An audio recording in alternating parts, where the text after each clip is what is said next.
부동산으로 돈 벌 마지막 기회가 왔습니다. 이상하지 않나요? 정부가 부동산 투기를 잡겠다고 나선 판에 왜 마지막 기회라는 말이 나오는 걸까요? 아이러니하게도 지금 이 순간 서울 곳곳에서는 수십억 차익을 손에 쥔 다주택자들이 항복을 선언하고 있습니다. 5월 9일, 평범한 금요일처럼 보이지만 대한민국 부동산 시장에는 심판의 날입니다. 이날을 기점으로 누군가는 수십억을 지키고 누군가는 수십억을 토해내야 합니다. 그런데 더 흥미로운 건 정작 집값은 여전히 오르고 있다는 겁니다. 매물은 폭증하는데 가격은 상승. 이 모순된 상황의 끝은 과연 어디일까요?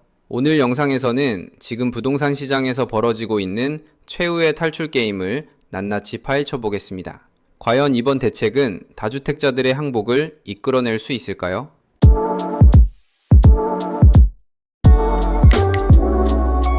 부동산 투기로 나라가 망한다. 정부의 메시지는 명확했습니다. 연일 이어지는 강력한 경고음, SNS를 통해 쏟아지는 부동산 안정화 의지. 이번엔 다르다는 신호가 곳곳에서 감지됐습니다. 과거 정부들도 비슷한 말을 했습니다. 하지만 이번은 분위기가 달랐어요.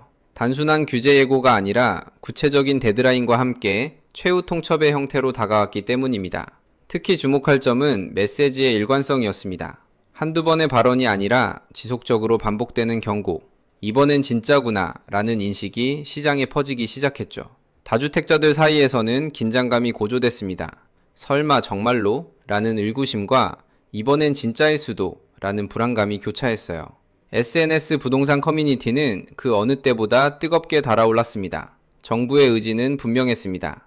부동산을 통한 불로소득, 더 이상 용납하지 않겠다는 것. 그리고 그 의지를 관철시킬 구체적인 수단도 준비돼 있었죠. 문제는 시장이 이를 얼마나 심각하게 받아들일 것인가였습니다. 과거 정부들의 늑대소년 효과 때문에 처음엔 반신반의하는 분위기도 있었거든요. 하지만 곧 상황은 달라졌습니다. 정부의 말이 단순한 엄포가 아니라는 증거들이 하나둘 드러나기 시작했으니까요. 그 결정적 증거가 바로 다음 장에서 다룰 5월 9일이라는 데드라인이었습니다. 그렇다면 왜 하필 5월 9일일까요? 이 날짜에는 어떤 의미가 숨어 있는 걸까요? 5월 9일, 달력에 동그라미 치셨나요? 이날은 단순한 날짜가 아닙니다. 양도소득세 중과유예 기간이 종료되는 말 그대로 X데이입니다. 이날 이후부터는 다주택자들이 집을 팔 때 최대 2배에 달하는 세금 폭탄을 맞게 되는 거죠. 정부는 이 날짜를 몇 개월 전부터 예고했습니다. 지금까지는 기회를 줬다. 하지만 5월 9일 이후엔 다르다. 이런 메시지였어요. 일종의 착한 경고였던 셈이죠. 하지만 시장의 반응은 시큰둥했습니다.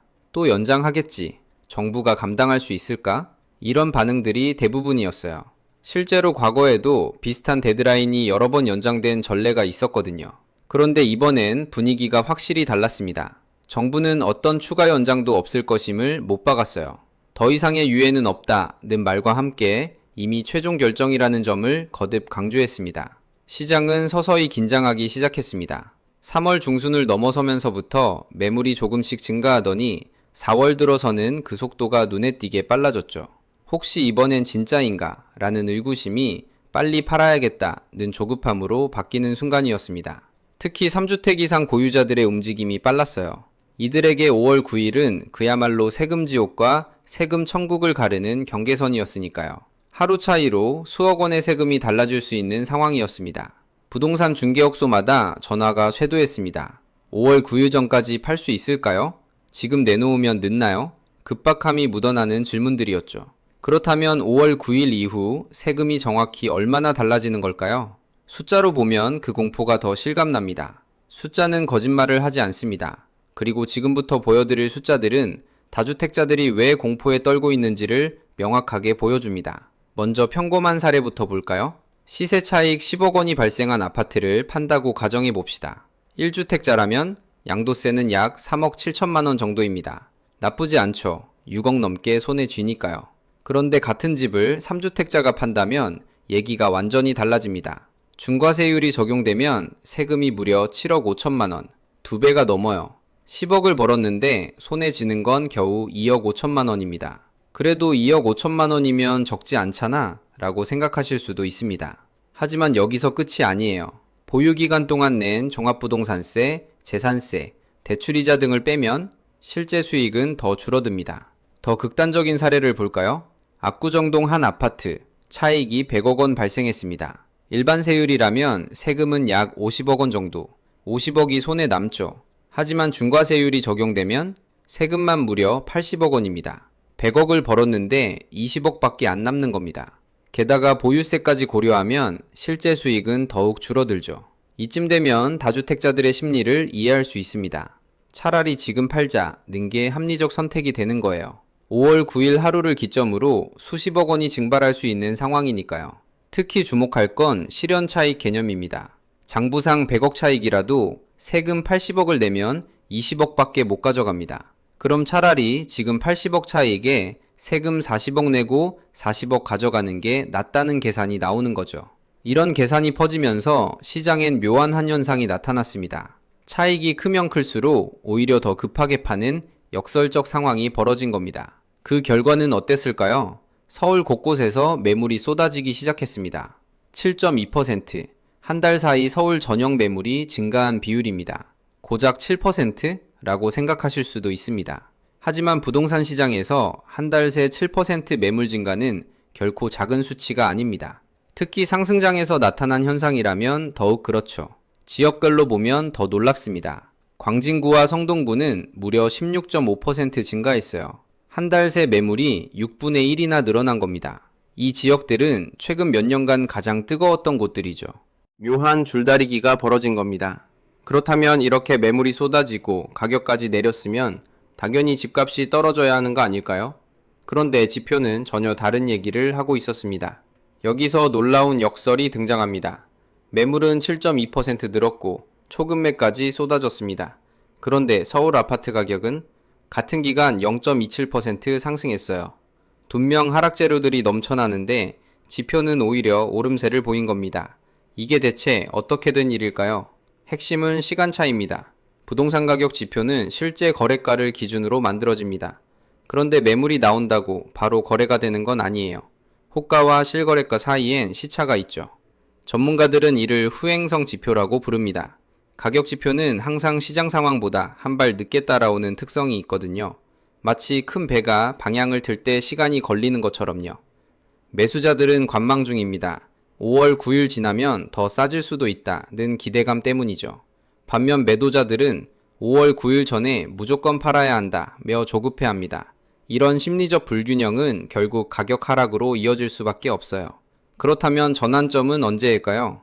전문가들은 5월 중순에서 6월 초를 주목합니다. 지금 나온 매물들이 실제 거래로 이어지는 시점이거든요. 그때쯤이면 지표도 본격적으로 하락 전환할 가능성이 높습니다. 하지만 여기서 또 다른 변수가 등장합니다. 바로 5월 9일 이후의 상황이죠.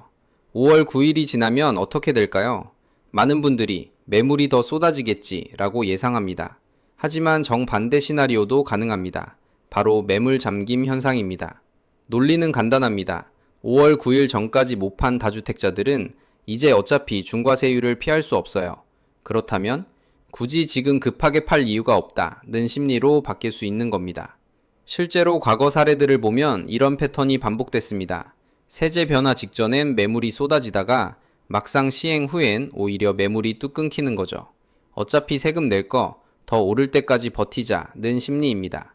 특히 장기 보유자들이 그럴 가능성이 높습니다. 이들은 대출도 별로 없고 현금 흐름도 여유로워요. 세금은 많지만 팔 이유가 급박하진 않죠. 10년 버텼는데 몇 년 더 버티지 뭐 라는 생각을 할 수 있습니다. 이렇게 되면 시장은 묘한 상황에 빠집니다.